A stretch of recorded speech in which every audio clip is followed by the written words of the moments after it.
G'day, I'm Bruce. In this video I've got less than 2 hours to get this truck running and drive it around the front out where the new owner can pick it up with a tilt tray truck. Fitted with a 6354 Perkins, we have had it running, but now we've got to get it running again so we can drive it out the front where the truck's going to come in. We've given the engine and gearbox a service, but we've got a few more things to do before we take it out the front, like stick a battery in it and probably put some water in the radiator and a few jobs like that.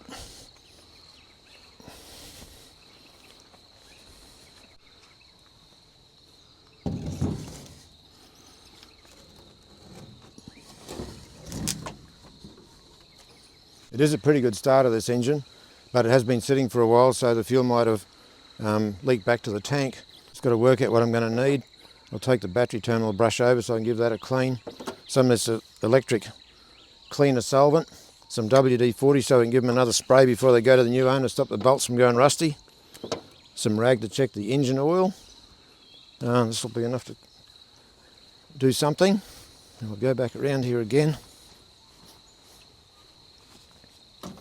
Because it's been sitting out in the weather and the roof on it's really bad, well, a fair bit of water's probably run in. Just have a look up there at that rust in that roof, so there'll be plenty of water dribbling through that after all the rain we've had. I thought I'd better just give the terminals on the battery cables a bit more of a brush up, and then we'll spray them with some WD-40 so they won't corrode again too quickly. They have been cleaned up a few times before, but I'll give them another run, because they've probably had water dribbling down through that hole in the roof all over everything.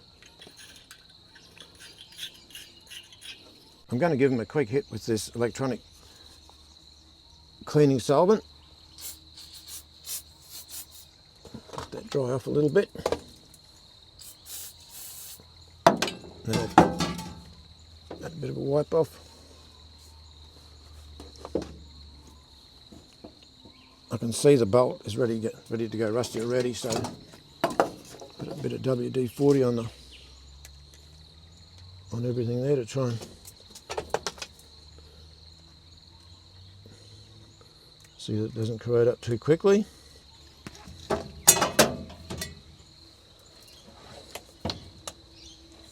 We can tell by looking at them.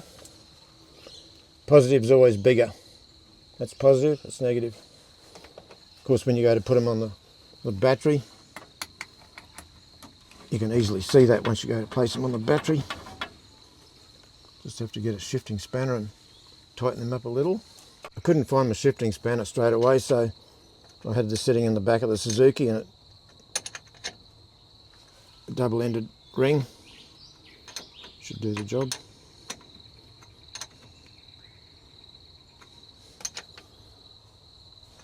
It's done. I'm just going to top it up with fuel now.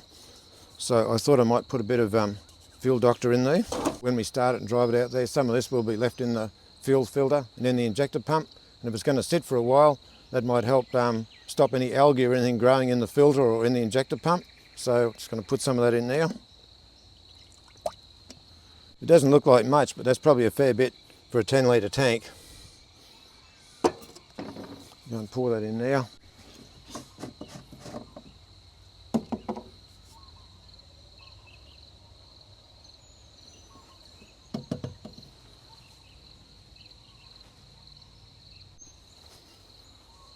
I've got this strapped down, so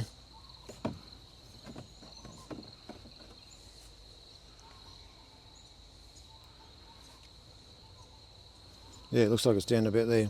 We'll add some more diesel.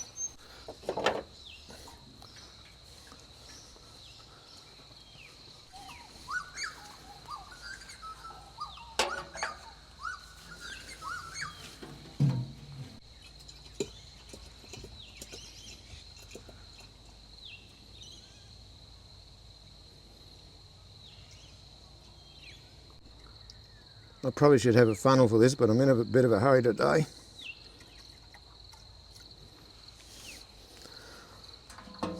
Truck drivers don't want to be stuffed around. Most times when they roll up, it's action. They want everything to go their way. I've been on the other side of the coin too, where I've been the buyer and I've sent a truck off somewhere to pick something up, and the person said it'd be ready and it's not ready. And truck drivers can have a pretty hard job, so I do respect truck drivers a fair bit. Sometimes some of the stuff they've got to do is pretty difficult. So We've got diesel in there now. We'll have everything ready, hopefully, so when he drives in, everything's right to go. He's right just to back up with a big tilt tray truck and winch her on, probably. This one does have a bit of a leak at the injector pump, so there's every chance the fuel's gone back to the tank from sitting for a while. So we've got this outboard tank with this hand primer, so there's a chance that if I prime this up a little bit, it should send fuel back up to the injector pump, I hope. There's still a chance there could be air in the injector pump, and the air can get trapped between, like in the injector pump, between here and the injectors. So sometimes you've still got to crack the injector lines to finally get the air out. As I'm forcing diesel up to the injector pump, you can see it is dripping out the side of the pump, so hopefully we're getting rid of the air. The next job will be watering the radiator.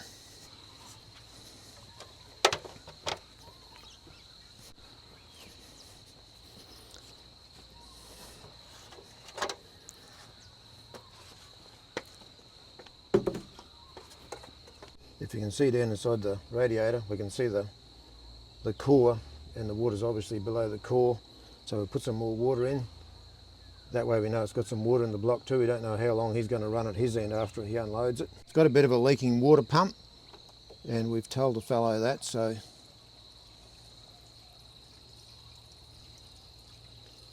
a fair size radiator in it, so we might have to get more water.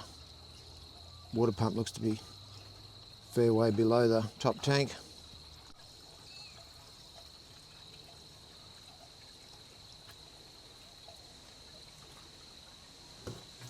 Yep, we'll need more.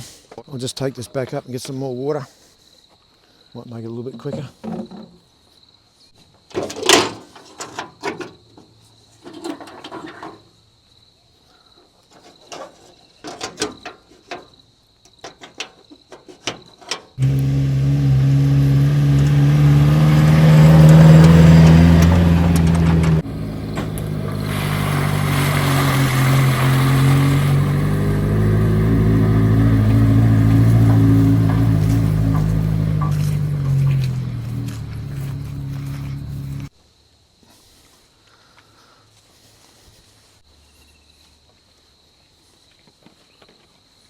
Yeah, it's still very wet here.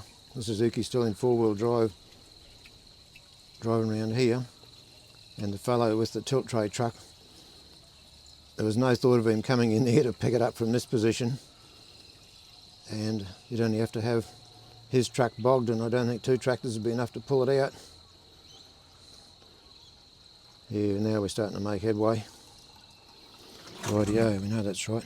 You can see there now, it is full, and that will give it a sporting chance. It remains with the radiator cap. Must have rusted off many years ago, I'd say. So I'll just set that back on top there to keep the hornets out.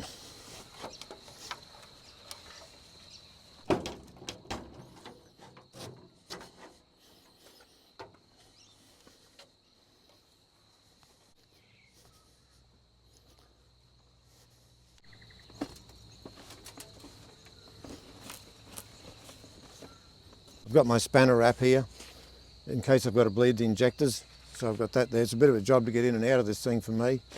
So I've got that.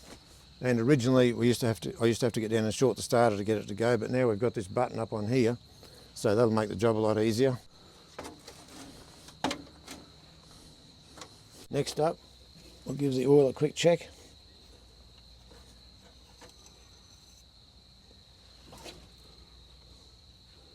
There we are, right on the max. Nice clean oil. The vehicle's leaning towards the other side, so that level should be perfect. Might have to pull that off yet. That's loose, so I can get at it. I'll probably have to get the cameraman to go around and squeeze the priming bulb on the outboard tank.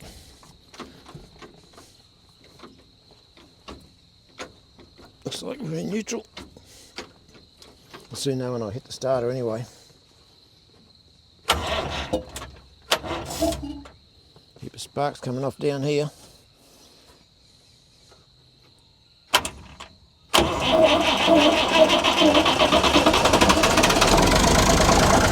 Good beauty, she's running.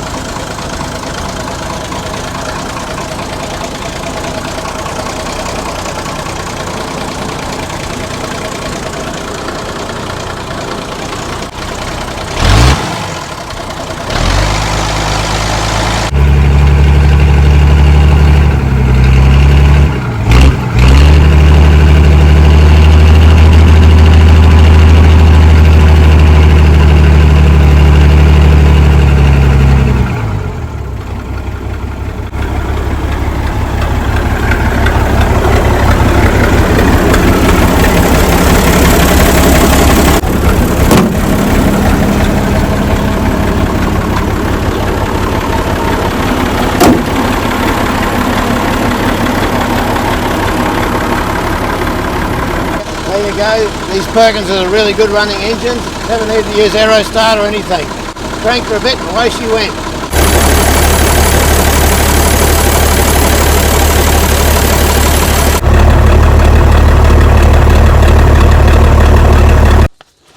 I spoke too soon. It was just idling away there perfect. Next thing just shut down. I'd say there was probably air in the filter. Had enough fuel to run for a little while. Then when the air came through from the filter, it stopped straight away. Idling away there perfect. Next thing it started to gain a few revs. I thought, what's going on? And she shut down, so there must have been air in the filter, I'm guessing. Can I get that back off of there? I'll go on the outside of that pipe. That's better.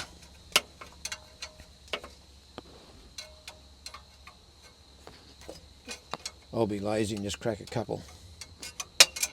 If I'm in luck, that might be enough. Let's see what happens there now.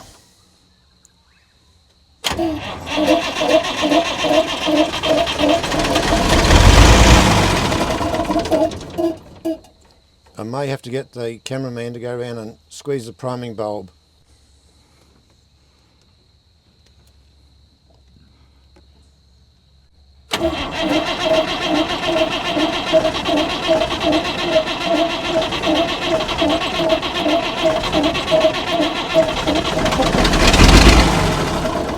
Just cracked another line here at the back, so we've got a few undone there now. So I'll just get the cameraman to go back and squeeze the bulb again.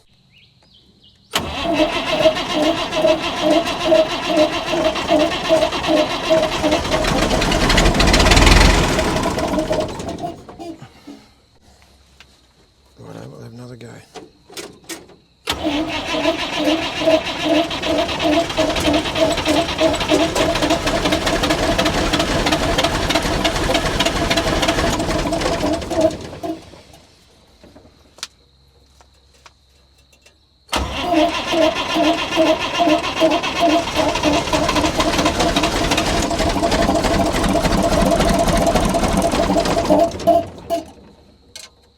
I can see some diesel coming out there now.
Pin's fall down and jamming it.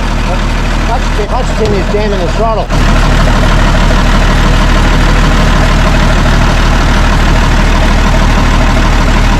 Let's get a better fitting pin.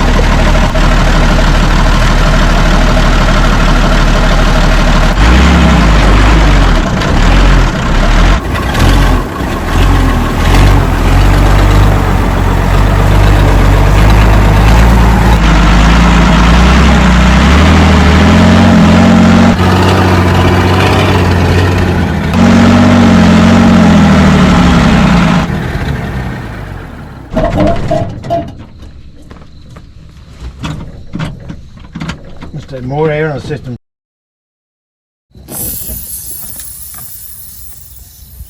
Stupid me, I didn't undo the bleeder on the top of the outboard tank, and it's got a vacuum lock in the tank. No wonder we weren't doing any good.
Now we're in trouble. We've stirred up a heap of wasps. There must be a wasp nest underneath. I think I will get out pretty quickly. I've got my spanners and gear here too. I might just chuck them out. At great risk, the cameraman's going to get underneath and have a look at this big wasp nest underneath there, and other people can see what we've got to contend with in Australia with these old vehicles.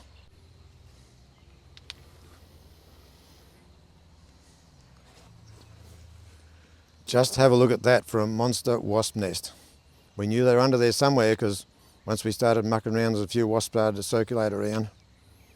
So I guess they think they're living in the Hilton, living underneath there. Well, we had about 5 minutes to spare, and we got a message from the chap, and he said he had a more urgent job and he was off to another town which is about an hour away from here to do that job, and he's going to come back here and pick this truck up. But at least we're prepared now. He can turn up here at any time now, probably drive around the truck to turn around, back up, probably winch her on, and everything will be okay. We'll just go and open these gates up. That way later on when he turns up, he can drive straight on in.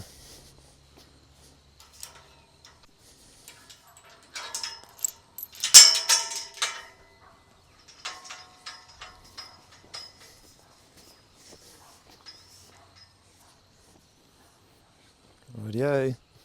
Well, the stage is set now, so you can just drive in here with pretty well any sort of truck. Drive around the back, come back, reverse up. Everything's right, ready to load on, and nice big wide gateway to drive back out on. I guess it's the same principle. Always think of the next person that's got to work on something. This is the same. Always think of the truck driver that's got to come in here and turn around and back up and do the job. If I can make the job just that bit easier, it's a good thing to do.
Yeah, Brian, so what's the future for the old Acco?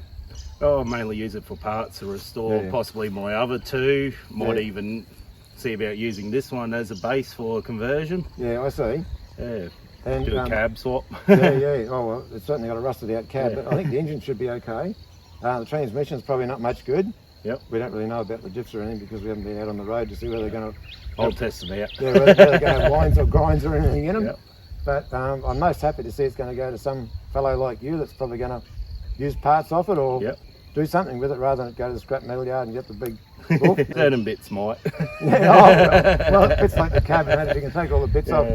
You said the windscreen surrounds that on were in extremely good condition, which was rare. And that's the sort of thing that I've never looked at in the past anyway, because most times I just got them and started and maybe driven around a bit, that's about it. But no, at least you saved it from the scrap heap. Well, that's true. That's always a good thing if you can save something like that that's old and, you know, somewhere along the line, if the parts give another one a new life, that's probably a good thing. Yep.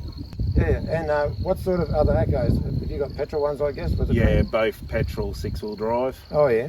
Yep. And about what year would they be? One is a 73, the other one is a 72. And would they be exactly the same then to look at? To this model, yes. This one Yeah. has got the same cab. Yeah. The difference is mainly whether they got a fiberglass bonnet, which goes down halfway along the front, or whether it's got the tin bonnet. Oh, I see. That's the main difference when you just look at the cab for a quick look. Yeah, and do you have any with winches on the back? Yes, both Yeah. of them, two of them. It was They're pretty... mid-mount, just behind the cab, basically. Yeah. And that was a pretty smart idea, the way they could run the cable to the back and then Yep. around pulleys and that and run it back through the Yeah, front. run pulley so it runs back along the chassis all the way back out to the front, Yeah. so you can pull either forwards or backwards. Yeah, and the other thing I read one time online, that the diffs are all made the same, so they could, oh well, we're talking about back diffs, Yeah. like, you know, they could swap them around, didn't matter where Yeah, the front between or the four-wheel drive and six-wheel drive, the diffs are interchangeable. Yeah. I have seen an 8-wheel drive conversion before where they chucked a steering front diff in it. I see. That's one project I would like to try and do one day. And to do that, did they have to lengthen the chassis and everything to do that, or? They did, yes. Yeah, I imagine they would have done. You certainly know a fair bit about them. I know enough to get me by. Yeah. That's the main thing. If you had the 4-wheel drive and the 6-wheel drive, apart from the twin carburetors, were the motors the same from there They down? were the same, yes. Yeah. All the rain gear, just basically an extra diff. Yeah, I see. That's the main thing. Yeah. And is that the engine they call an International Black Diamond motor, or? It's a version of the Black Diamond, yes. Yeah, I see. I did do one of those up years ago, just in about a, I think they classed them as a 30 hundredweight. It was only a small truck, but 4-wheel drive. An early one, yep. And I did the motor up in it anyway. The fella said, come on, we'll come for a drive. And everything was singing. I don't know whether the transfer case was the loudest or the diffs or whatever. Went for a drive along this dirt road, and I think it had at least 3 gear sticks on the thing. Yep. I don't know whether, I can't remember now whether it had a winch on it for one of them, and I suppose it'd be high and low range would be another one, and I suppose the main stick was the other one. Yep. It was a long time If it ago. had PDO, possibly would have had an extra shifter. Yeah. And in some of the older trucks, you also got another one that looks like a shifter, but that's your starter. Oh, I see. You pull it to hit the contact. Oh, I see. That's around like the 30s, 40s sort of size. Oh, I see. Oh, well, you certainly know a fair bit about them then if you go The back Blitz that far. trucks had them as well. Yeah, I see. That's it. They didn't have a button to press the start. You had to pull the lever and Yeah. they'll make the contact. And if we're talking blitzers, do you have any of them? Yeah, several. Got one short wheelbase Chevy that I'm looking at doing up full drive. Yep. And got several others for bits and a couple of Fords, which the Fords are for sale. Yeah, I see. Yeah. And like, where all the Fords V8s and where all the Chevs 6s? The V8s, the Fords I got with all the V8 style. Yeah. They did make some with 6 cylinders, but I haven't seen too many of them. No. And the Chevs were all the 6-cylinder 216 cubic inch, Right. which they call them. What's that? That was a blue flame motor. Oh, I see. And that'd be similar to the motors they would have had in, say, 1957 Chev cars, would it be? Yes, Or? most Chevs up until about mid-1950s had similar motors. Yeah, right. When we say monkey face blitzers, are the windscreens on more of a slope down on the edges, on the outer edges? Yes, on the outer edges they do slope down a bit more. They've got a much more smaller profile bonnet, while the old blitzers nearly look like the old Acco here. Yeah. The monkey face angled the whole front in, so it looked like just a truck with a bonnet, but it was still short. So what you're saying is the windscreens are angled down and the bonnet sort of chiseled down that way? Yes. Yeah, I see It what does you a mean. bit. Oh, well, thanks for all the information Yeah. about the Accos and the blitzers. Yep. And I hope to have a chat with you some other time, and I might even come down to your place sometime, Brian, and have a look at your collection. Oh, it's a bit everywhere at the moment, but hopefully it'll be all in one place soon. Oh, well, you said the other day that they're just moving house and everything, so that's a pretty big undertaking to do that. If it's someone like yourself that's got a lot of gear and whatever too, it's a bigger just job. like we've got the trucks. Like you've got the trucks and the know-how to do it and everything. Yeah. So thanks a lot, Brian, for everything. No problem. Thank you, Bruce. And best of luck. Thank you. And I guess we'll call it quits at that. And thanks very much for watching my channel.